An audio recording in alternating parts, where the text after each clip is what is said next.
Mario Kart games are easily some of the greatest video games of all time. For almost 30 years, Nintendo has been pumping out some of the most high quality pieces of art that anyone can use. Whether you play Mario Kart Wii, 64, 8, or Tour, we can all agree that these are some pretty great games. This list will be organized in 5-letter tiers, S being godlike, A being great, B is okay, C is meh, and D is bad. Keep in mind that this list is completely opinion based, and without further ado, let's get right into the tier list.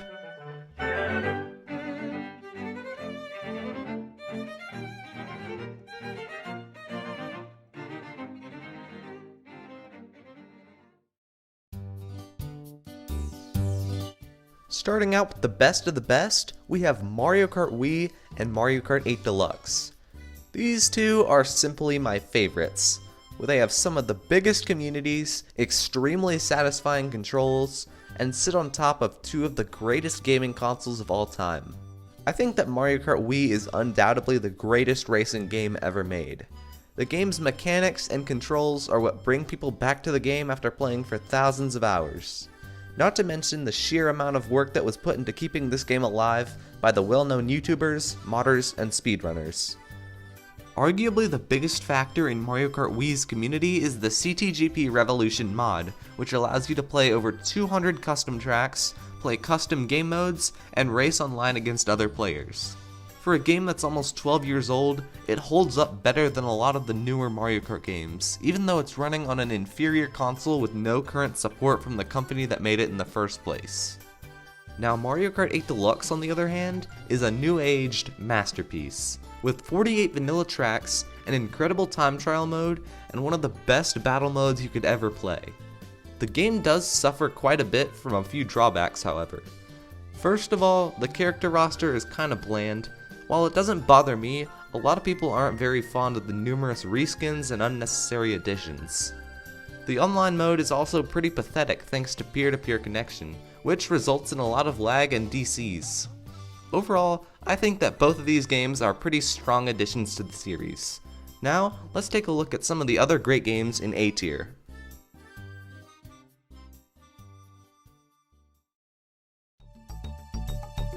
In A tier, we have Mario Kart 64, Mario Kart Double Dash, and Mario Kart 7.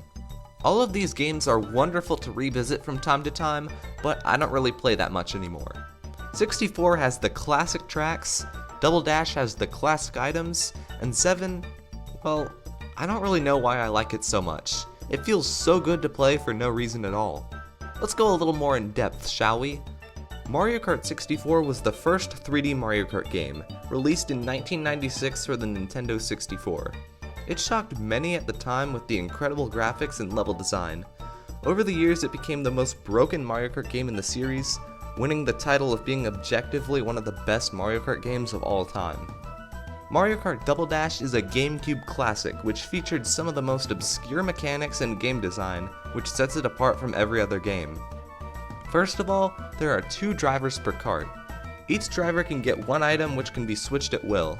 Other small differences from other Mario Kart games include not being able to leave the ground while drifting, the first full 3D models, and the first to have a land mode. This would probably be my third favorite if not for the incredibly loose controls. And the last A tier game is Mario Kart 7. This game is simply incredible for being on a handheld console. There's astounding tracks like Woohoo Loop and Music Park, and the online mode is one of the freshest in the series. And the glitches in the game are so overlooked and underrated. Mario Kart 7 is a hidden gem of the 2010s, and every Mario Kart player should experience this just once. It's just an incredible game, man.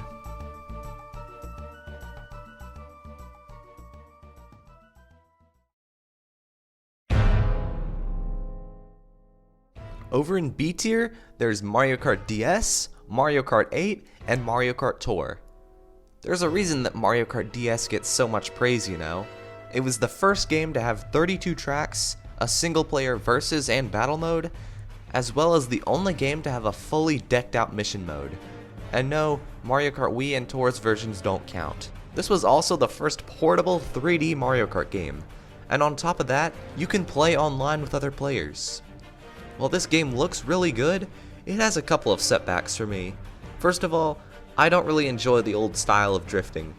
It feels like way too much of a hassle to constantly push the stick left and right, when in other games you can just hold it to a certain direction. And second of all, the controls are a bit wonky. Similar to my disinterest in Mario Kart Double Dash's controls, they feel unforgiving and easy to mess up.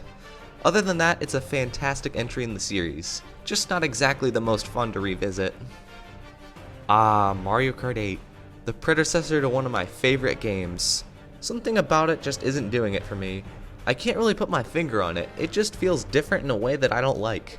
Maybe it's because there aren't as many features as in 8 Deluxe, or maybe it's on the lower resolution. I don't really know. Fire hopping and demon sliding are cool enough, but I'm glad that they're not in the Switch port.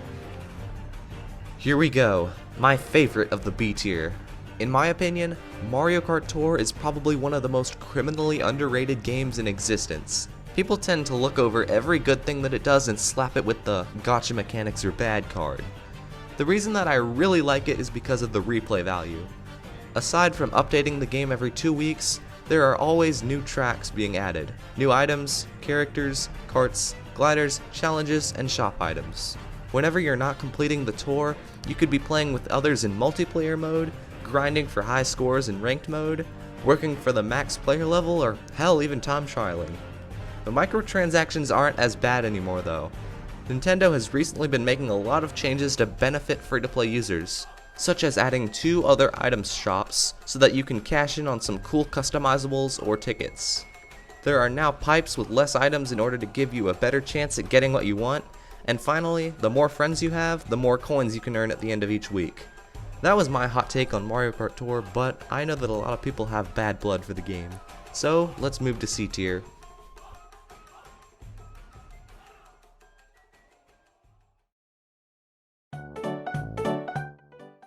This is a pretty simple section with only one game inside. That would be Mario Kart Live Home Circuit. I've only had this game for a couple of weeks by now, and it's not as cool as people make it out to be.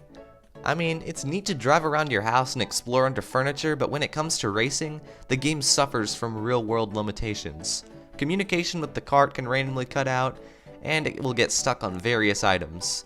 Your house might not be built for the game, etc. The CPUs also cheat, so screw them.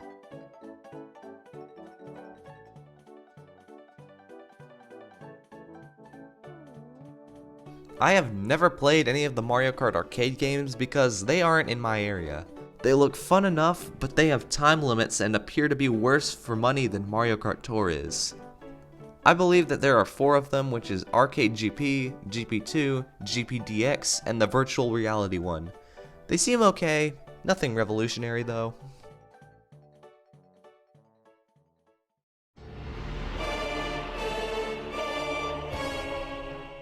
And finally, in D tier, we have the games that I'm not the biggest fan of. Super Mario Kart and Mario Kart Super Circuit. They're the only games that run completely in 2D and easily have the worst controls. It feels so incredibly difficult to drift and turn because of how slippery they are. I feel like I'm playing on ice the entire game. Super Mario Kart has the worst rubber banding in the series since no matter how good you're doing, the CPUs will always catch up. Second of all, the amount of repeated tracks is absurd. Was it really necessary to have 4 Mario circuits? And lastly, seizures. Mario Kart Super Circuit did way better than Super Mario Kart. There's actual track variety and added bonuses of retro tracks. It was slightly easier on a handheld and looked way more beautiful. That's all that I really have to say. That's gonna do it for this tier list video. Let me know your guys' lists in the comments below, and with that being said, have a great day and I'll see you next time. Bye!